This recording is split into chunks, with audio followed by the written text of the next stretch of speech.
Well, good morning there, folks. Welcome back to Shippy the Explorer, and on another rainy, snowy morning, I want to entertain you again with something that you can do in-house. And because it's not every time you want to go out and do these cool elements. But welcome to today's video. We'll talk about the international influence of cultures from all over the world. And as an explorer, I want to welcome you today to the Giscom pen. That's the company that I'm associated with, the Giscom pen company, and this is the Giscom pen artifacts, collection of artifacts. So the Giscom pen, basically the Giscom pen museum. What we'll do today is you will certainly see different items from different parts of the world, and I would wish that you could just be entertained or guess what they are. I'll try to explain some of what they are, and but hopefully you will be entertained. Now, basically, we also want to say that this world is made up of different cultures, and each culture has its own way of expressing itself. And within those cultures, you have special folks that from the great Leonardo da Vinci to Michelangelo to modern day artists who have expressed themselves in different forms, whether painting or sculpture or collage. But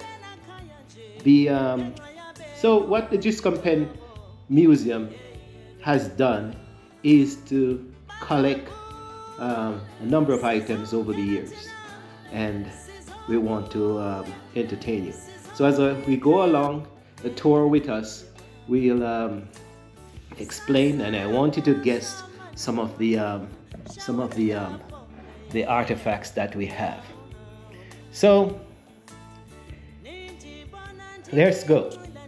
Now, what you may say, I'm dressed up as a cowboy or a farmer, and also as a Ghanaian prince.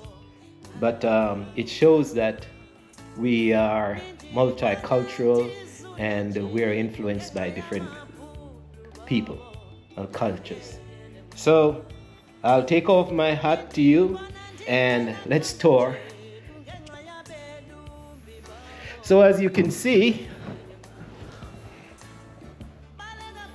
first piece of art is done by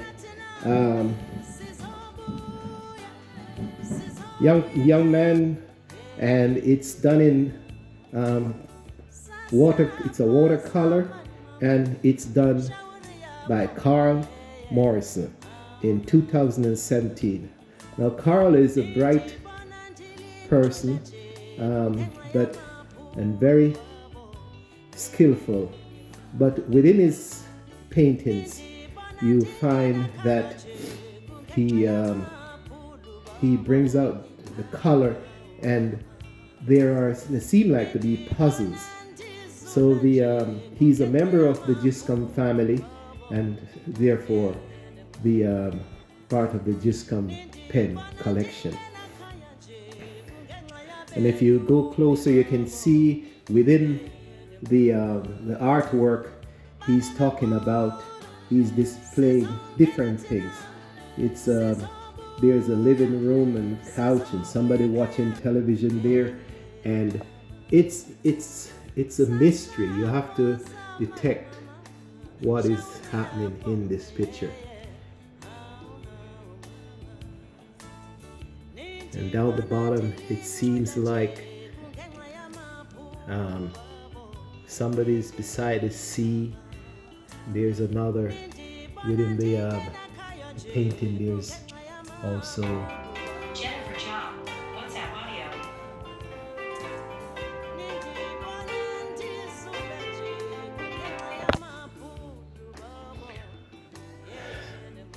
yeah. So the we have been influenced by Carl.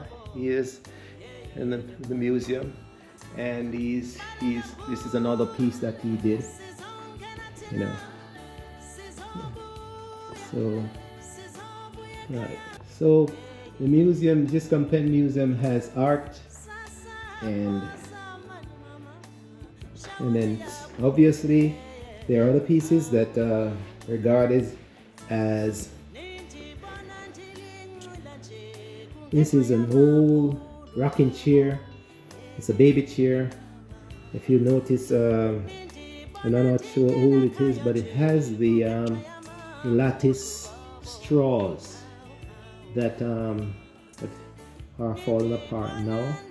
But it's an authentic piece that you can see in the old pioneer days in the United States. They used to make the big ones and these small ones for the kids.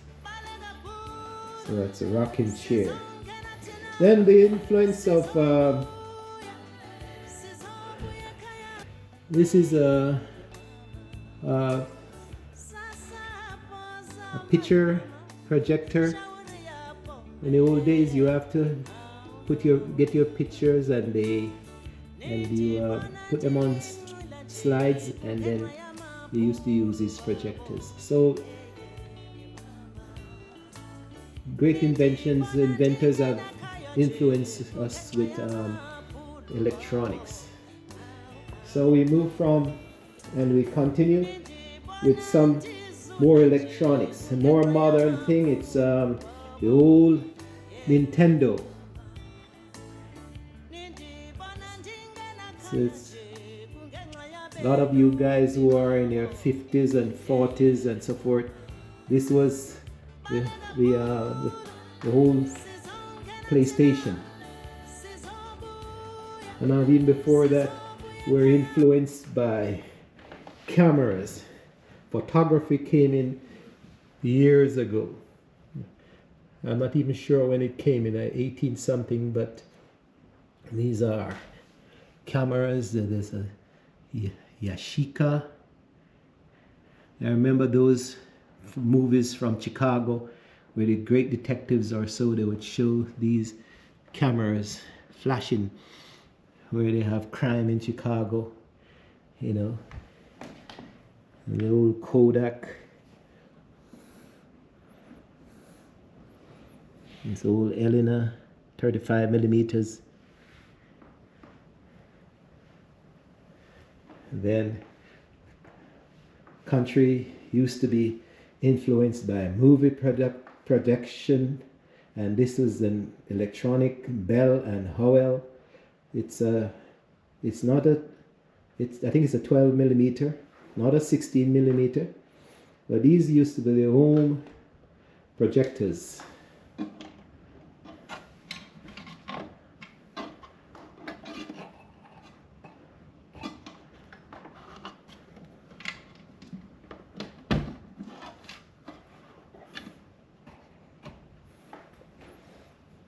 And of course, your Magnavox television.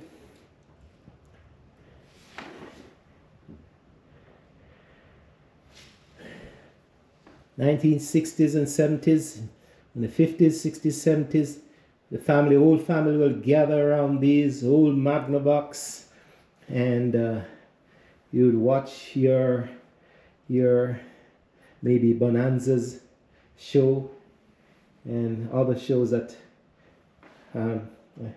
you remember your days. So that's electronics.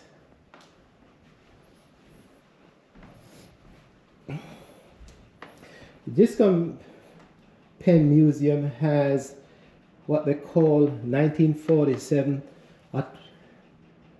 at Atwater Kent radio.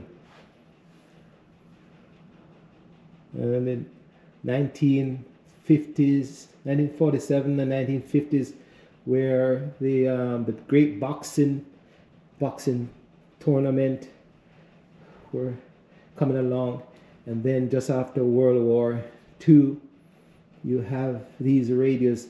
Families would gather around them and turn on these things, and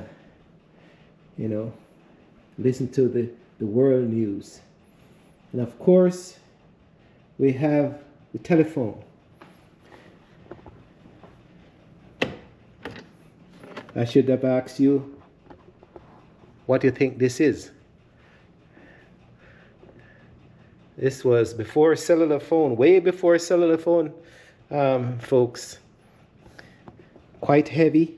And if you wanted to make a call, you would take up the dial, put it on your face like this, and with one finger, you, like say for instance, you were calling a number,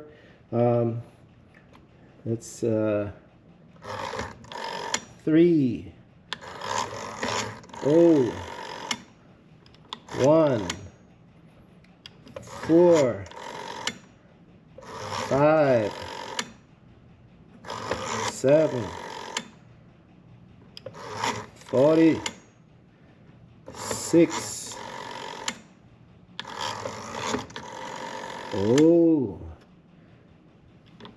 2, and you hear the dial, you hear the sound, hello, it rings, ringing, and you say hello. That was the talk, folks. So here we are at the Giscombe Penn Museum. We have a special piece that we want to offer to show you, and we'll discuss this. Now, in the pioneers days, where when the British and the French, not French, but the Portuguese would travel all over the world from Europe into the Caribbean and Africa and all that, they used to export or carry a number of rum with them. And they used to put these things in called the onion bottle. Now, this onion bottle is quite old. This is early English onion bottle. This is the earliest bottle illustrated on this site, and it's dating from 1680 to 1720 period. It is English in origin, very dark olive green glass, and it's free blown with a glass tipped or blowpipe pontel scar, and as a period of typical, it's the string ring finish type. This bottle is European in origin. So this is and very old onion bottle. You would find that the maybe the pirates or so would transport wine and port and rum in some of these things. So that's and here we go. Now you have to guess what some of these things are. This, you would have to guess what it is. And I can just hint, it's part of the tailoring tool. It has, you put charcoal in the middle, and I'll tell you, it's a seamstress iron. And of course, this before mixers and purifiers. this was the old beater. And of course, there are some, the Giscombe family has some of the grandparents' shoemaker tool that is also here. And that's called an hall. And the old shoemaker's knife. So we're gonna have, what we're gonna go into now is the guessing period where we talk about guess what. But before we get into that, we'll show you, you'll know that if you know some of the history of Jamaica, this is a tartan cloth, and it is a Scottish Jamaican, it's the cloth, well, I think it's called the national cloth of Jamaica, but it's a terracotta cloth in Jamaica. And it's the Scottish influence that really swept across Jamaica from 1655 until now. And if you listen to Jamaicans, you realize that we talk more like Scottish and Irish. So the tartan cloth. So let's go around the museum, folks. So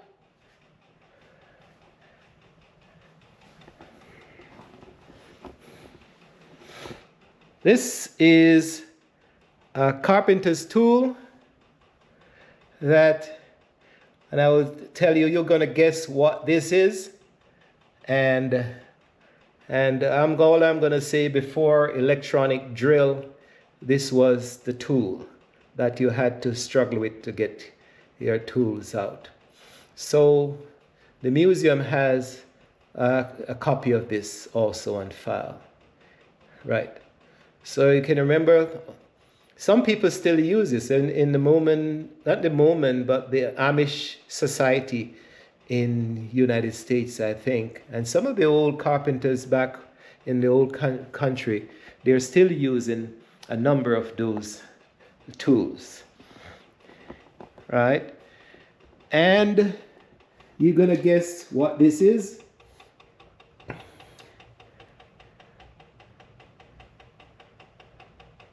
You can see the word coffee, and you can just guess the rest of it. I'll just demonstrate. There we go. You put your product in the top there, and then you collect the ground coffee, the grounded coffee in the bottom.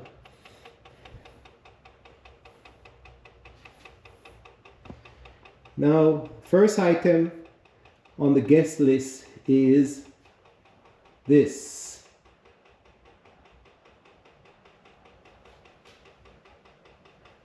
And it's, you can guess what it is.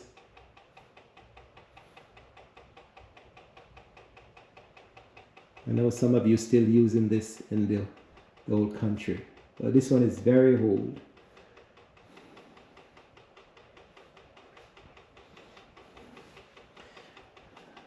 Another guest item is this. Before electricity, many of you would have this in the home, and you can, if you remember what you put inside the white section here, the container, and if you don't have candles, then you would light these. Well, I'm just want to tell you, that's the lamp. Now we go to another section of the house, and this is another guess of item. What is this? All I can tell you, we use it to in the old days It's the transporter of lunch and breakfast and all that. If you're traveling and you put your food in this. So that's yes, you're right. That's a carrier. And then if you're fancy and rich, you would also have maybe a Elizabethanian purse like this. Now for I wanted to guess what this is, and I won't tell you what this one is, and then if you want to make comment what it is. But you can see the shape. It has a container. Some of you may think it's a tea kettle.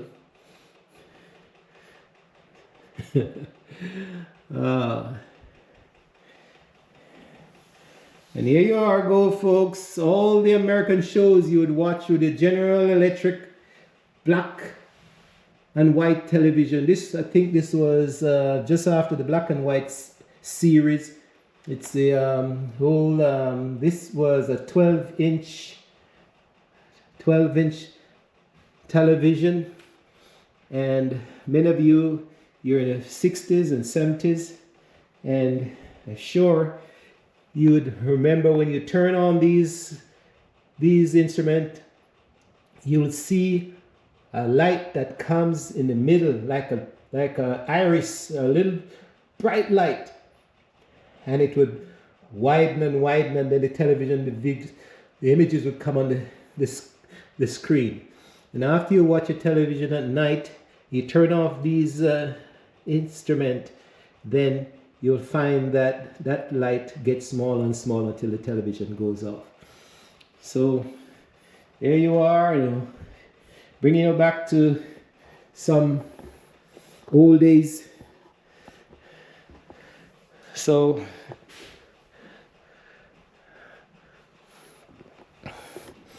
for those of you who like art, the Giscombe Pen Museum also have art, wood art, piece painted by W. Woodard.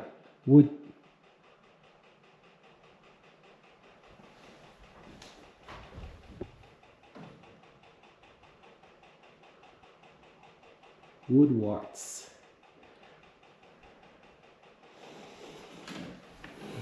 Quite a lovely piece, I must say.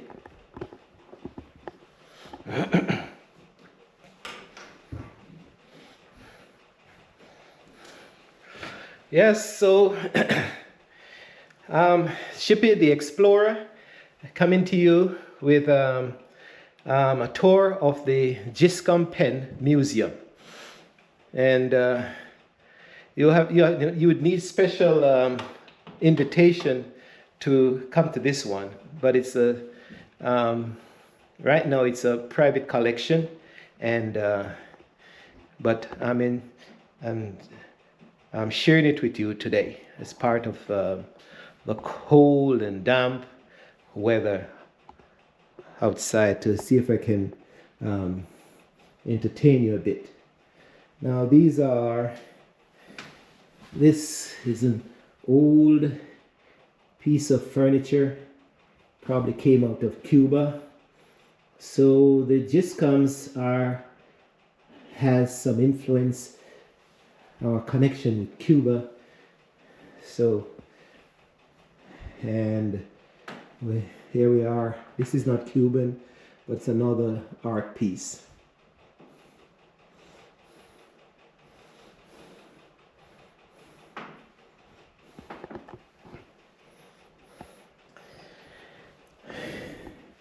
Now, I'll turn to the side. We can get a double shot of this. This is part of the family's collection that had a little bit of history or stay in Cuba, and I'm not sure if this came out of it, But this is also a lamp, kerosene lamp. It's missing the it's a small object, and it's missing the upper part. But what I like about this bit of instrument, this art piece, is the color, the vibrant blue, deep blue color. So it's you can take it up and get a better shot with it like this, and you can see my fingers, and you can see how small it is.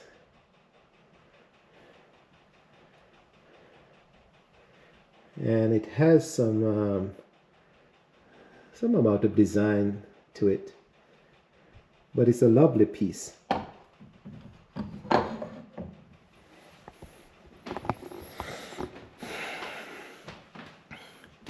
Yes, Giscompen Museum and artifacts. Now,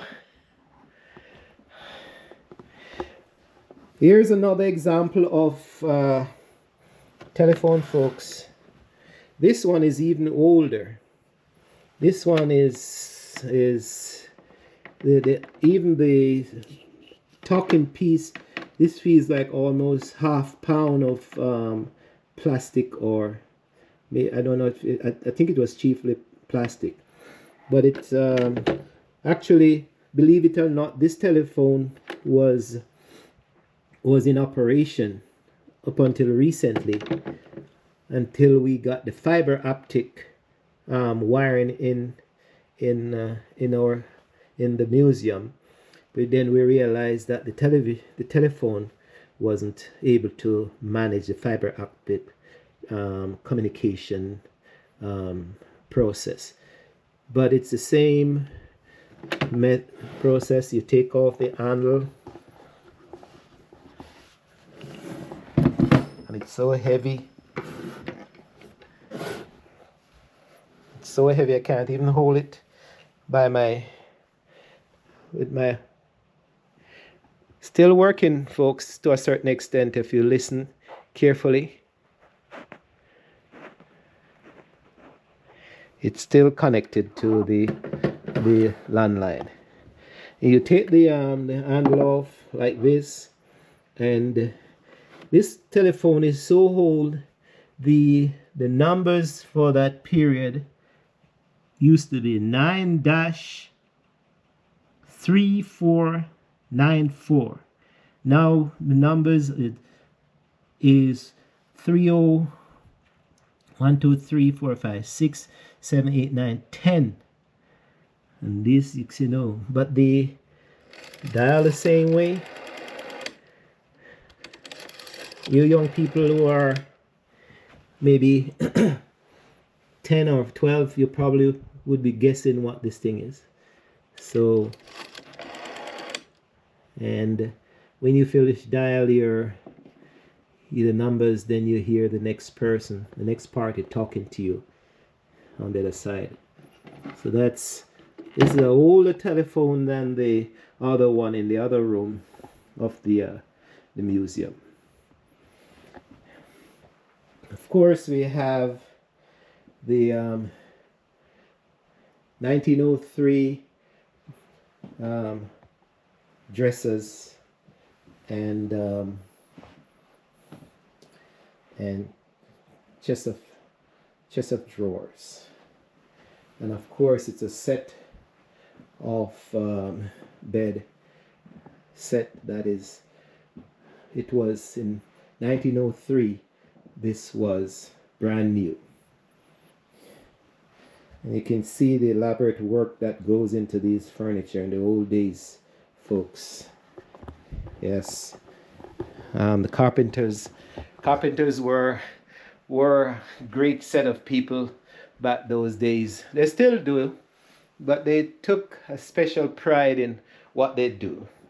And here's another piece of the 1903. This is called the ladies' dresser, I would imagine, where the lady would have a chair and she would look in the mirror and do our stuff. Now, the museum likes to collect some items, and some years ago, the museum came across a 1954 Chrysler Royal, Crown Royal, and the bits of pieces were dangling in it, and the museum thought what the best thing to do is to collect these part. This was the thing that was on the hood. You can see, folks, you can imagine this on your car these days.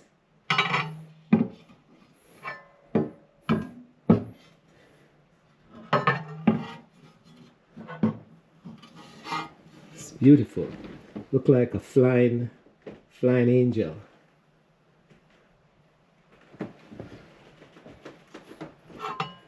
But what is interesting with this piece is that it's the dials, the speedometer.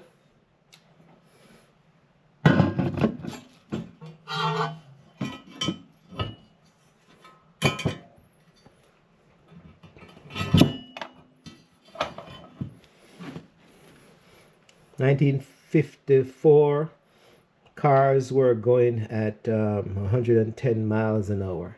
And this car must have been a fancy one because it has the cold and hot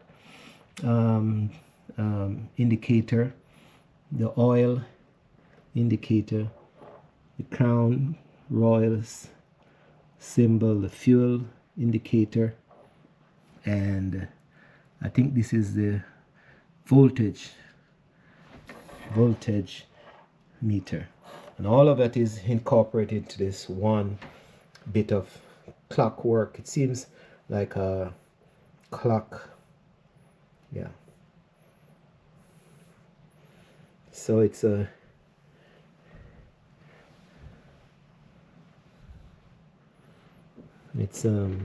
Chrysler Crown Royal 1954 parts.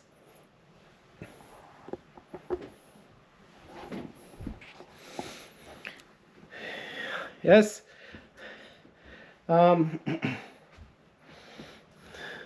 So the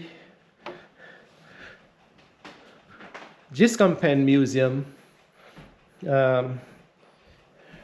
really take pride in doing some special collection so that when you have visitors, they are exposed to these objects. Let's do another piece of artwork. This is by Anne Bertram. Anne probably still alive. This was done some years ago, and especially, and I'm going to show you another piece which I failed to show. This Anne Bertram's piece is in oil on canvas, really. So it's a great piece of art. And then this is a depiction of the Harriet Tubman's Underground Railroad. And right now by Paul Collins. And right now we are in Black History Month, United States. And Black History Month can't talk about Black History Month if you don't talk about the slave experience in the United States, and also the effort of getting freedom. The resistance movement was very strong, and we have to give credit to Harriet Tubman, who was born actually in Maryland, who was instrumental in escaping from slavery and turned back to the plantation many times to get to help her family escape from a life of bondage. So the African American experience has its roots in slavery, folks, and the Great Triangular Slavery Movement. And first set of slaves, I think, that came to United States were in 1619, and they never get freed until 1865.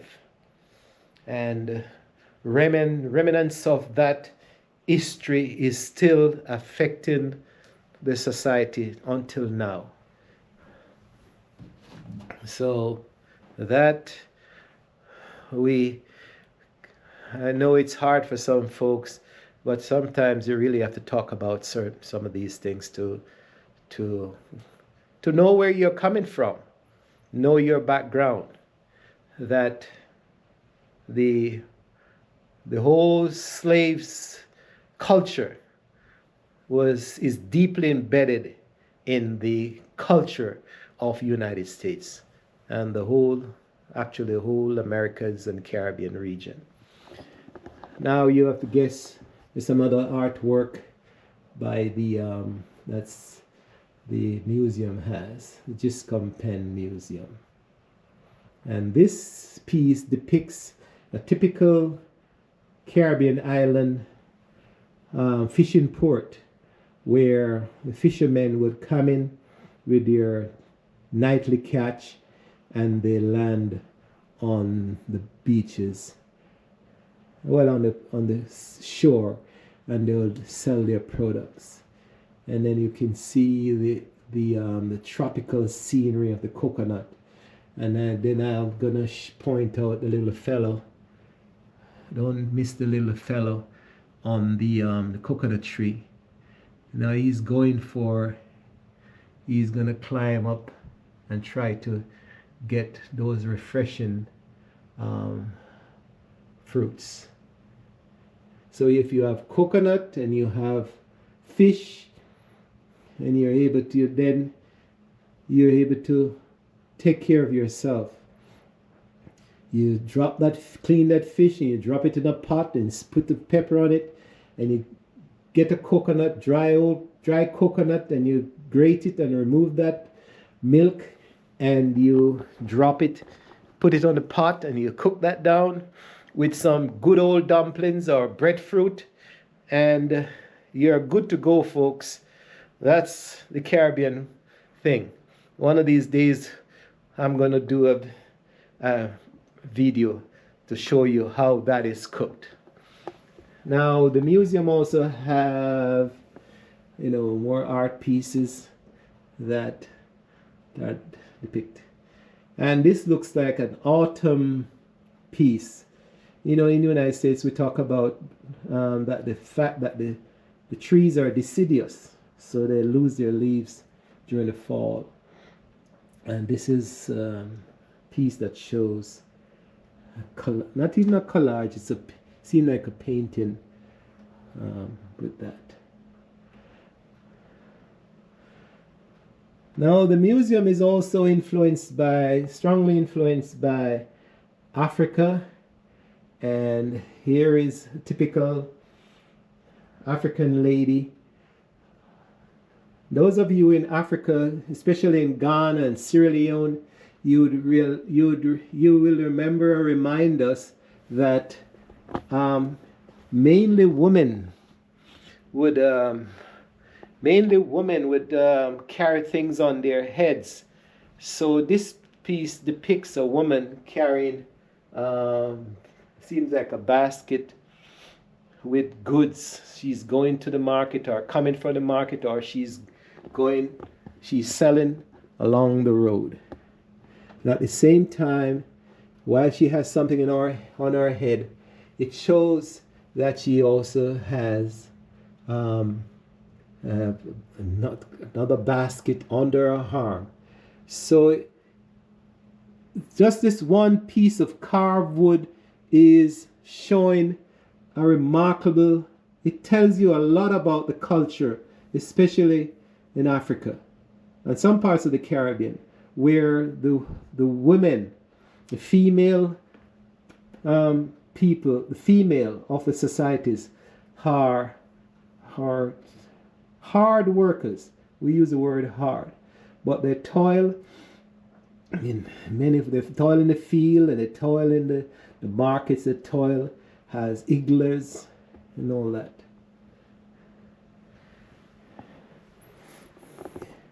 Now, the counterpart to that is another woman who seems like she's, she's the mother of the child. And here she is, the child is hanging onto the back, and the child is encased in a wrap, and the child seems to be comfortable on the back of the child. And that's another, it's a typical African piece that shows the society.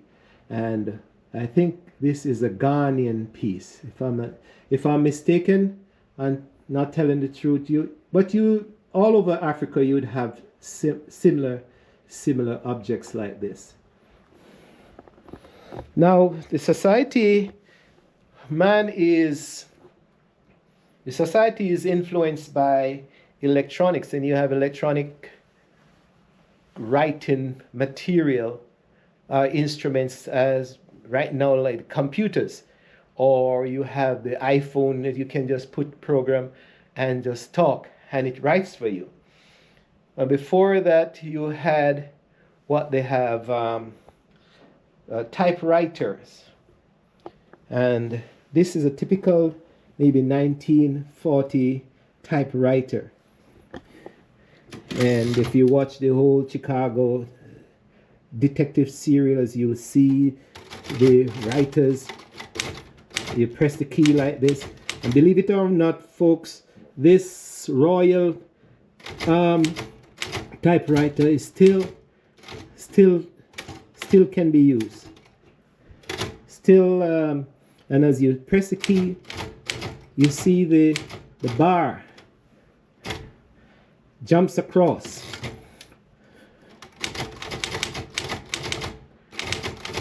Remember the old movies when you watch the great detective stories or the spy stories and you hear click, click, click, click. That's the old royals were clicking away. And this is here to show you that the museum has the books of all the friends of the museum. We have Wallace, Tales from Beyond the Wire. These are all friends of the museum, and it's Bill Wallace. Then you have Hurlish Ellis from Australia, Eli Whistle. Then you have Run to Freedom by Dawn Forrester. Then you have Three Fathers by L.G. Morrison. Then Run to Freedom again by Dawn Forrester. And then you have A Long Walk to Cherry Gardens by Andre Bonner. And these are here beside the old royal to depict that the museum has friends, writers. Now, if you an old seamstress, you're making clothes, you remember that we had the old great Singer machines, and this is a table model.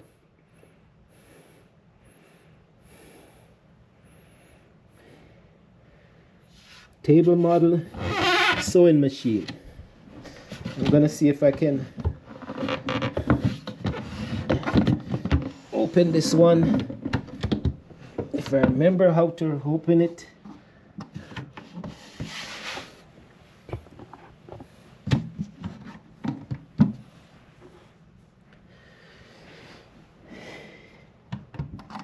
Now it's kind of hard, folks, so I'll just leave that for now. But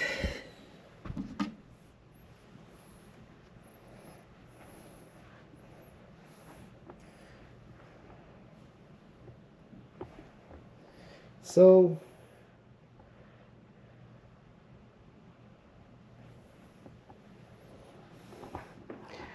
now the museum is influenced by different cultures. You can see the museum influenced by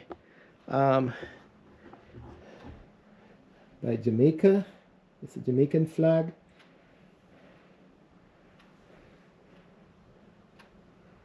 And those of you who love Jamaica, the influence and has piece from Cape Town.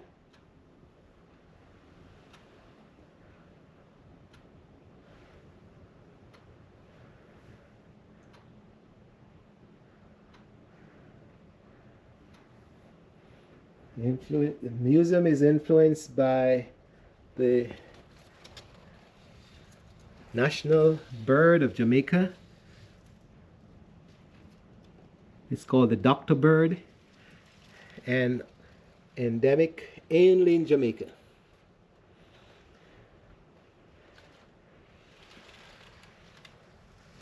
If you look, it's quite different from a lot of the hummingbirds that you have in your backyard.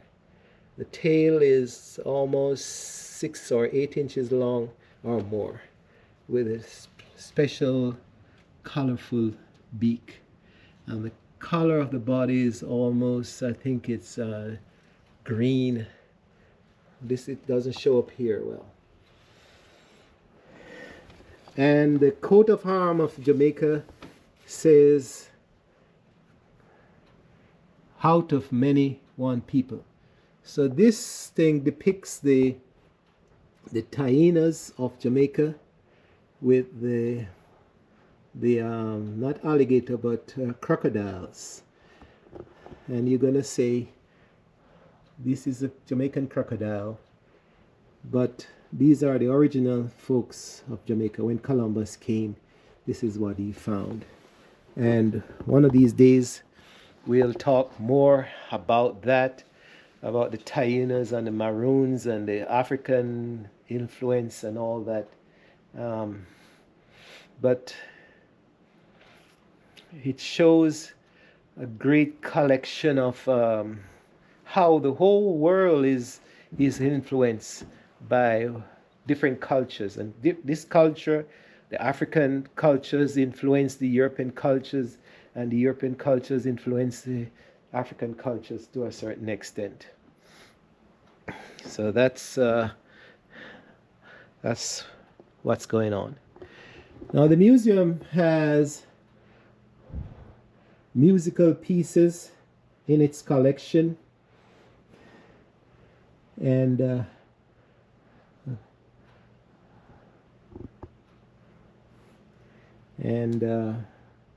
with the whole shakers. These shakers are out of Dominican Republic, and it's quite colorful. And this is this seems like a Mexican fife.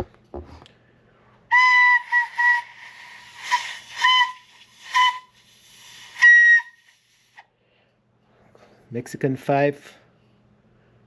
Can't blow it myself. So you see the culture, the effect of, and this is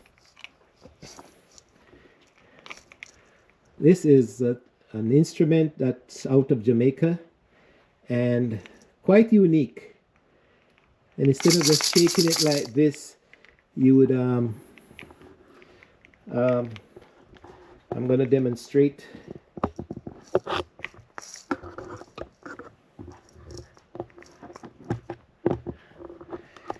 demonstrate how it's.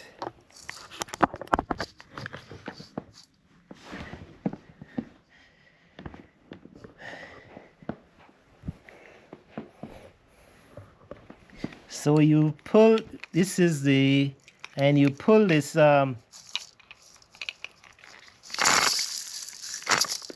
as you pull this string, the instrument spins. Now you're gonna be asking me what this is, but I'm gonna say I don't know it also.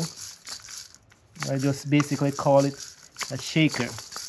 But it's made in Jamaica, and it's made out of gourd. The upper part is gourd, and the bottom part is some big seeds, and it's so that's influence of music from Mexico and Jamaica, United States. And also another part of right now in Trinidad, actually tonight, I think is the last night of I think it's the day before this is Fat Tuesday, and tonight is the last night that you have is it Jubei or whatever it is. Trinidadians will correct me, but Trinidad and Tobago, they are heavily influenced by music, the Afrocentric music, and tonight they will be eating and drinking and marrying and eating up all the fat, drinking all the liquor and all that, and then after that you're going into Ash Wednesday. Now here's another influence by the Giscombe Pen Museum, and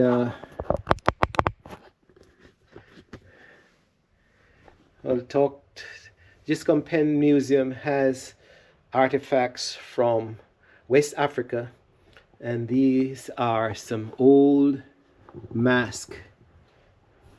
Now it's certainly tie these masks with the Kori beads. These were actually the monetary form of trade back in the old days, where you trade in Kori shells. And these masks are, if those are you are in Sierra Leone and Liberia, you might be able to tell me these are either Timni or Mendi or another tribe. And this is another one. So the museum has and this is very old, folks.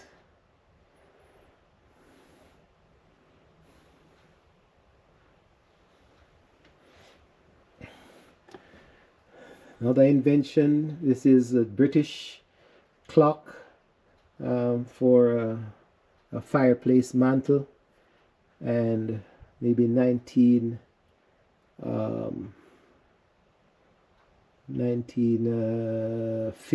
40s, 50s, out of England. The mantle clock. And this one really, if you turn it on and adjust those knobs, then it will beat the hour, half an hour and a quarter hour. So folks, hope you're enjoying the private collection of the Giscombe Pen Museum, and we're entertaining you today. Now some more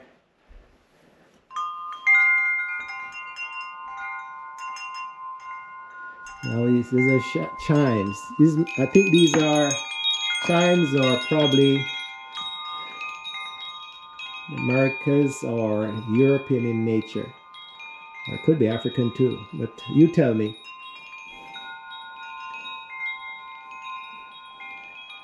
More West African artwork.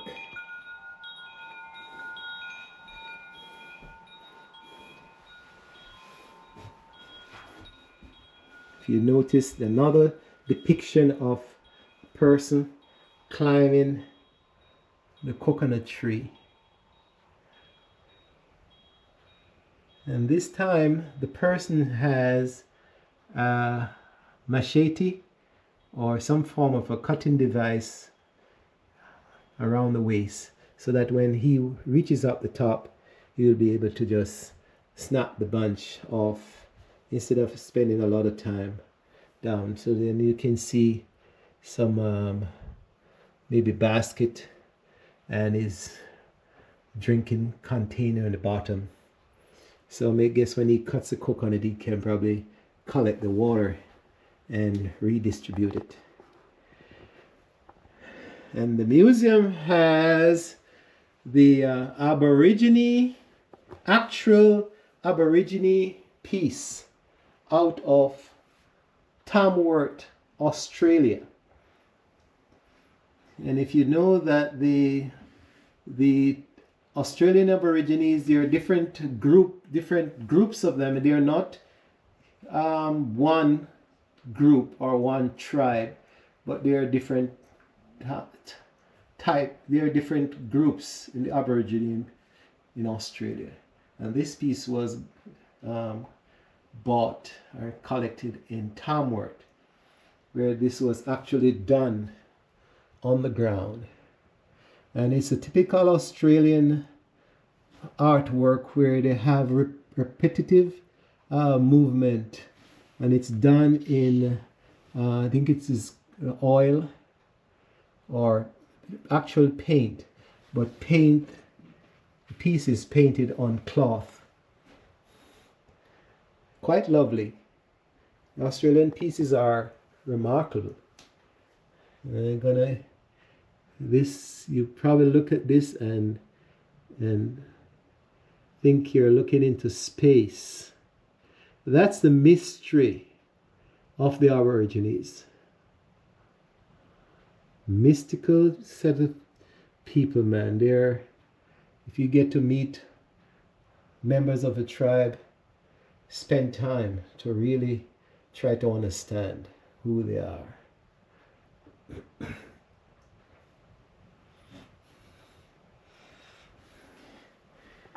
And here we are, more paintings at the museum. So I take you to the deep sea and another fishing port.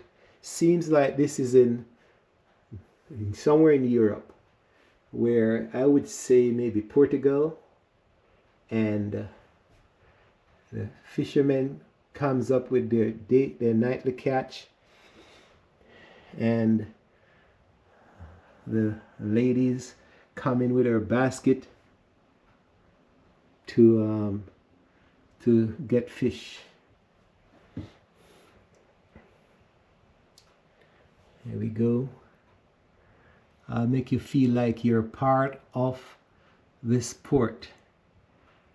This is Shippy the Explorer exploring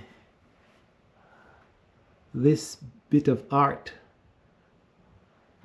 along with you. It has been in the museum for a long time, and we probably didn't notice how vibrant and colorful this piece of artwork is.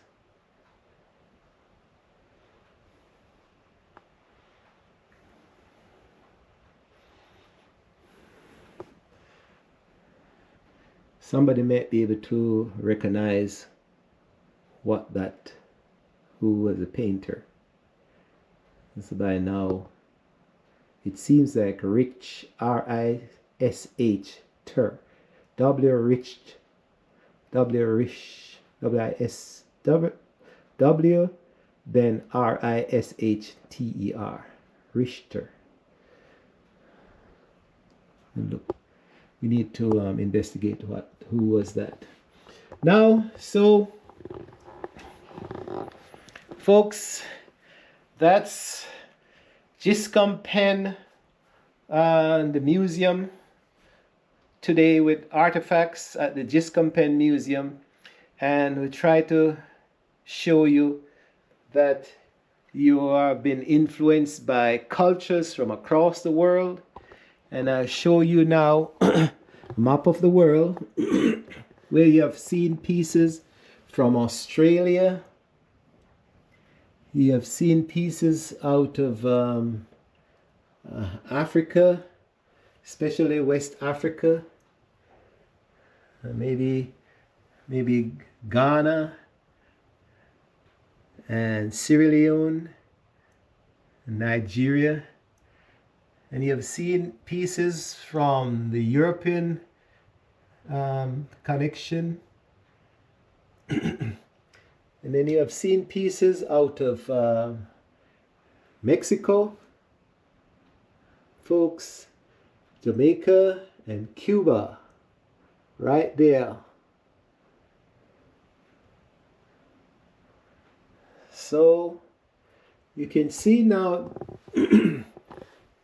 currently the world, as we're able to zip across the world in jet planes, the world is at our footsteps, right?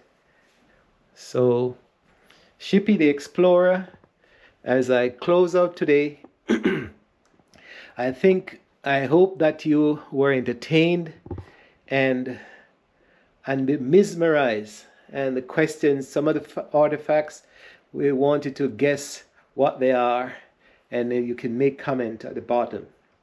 So as I go, leave you today with all that thought, and and your mind is running fast, I leave you with the mystery of the Aborigines.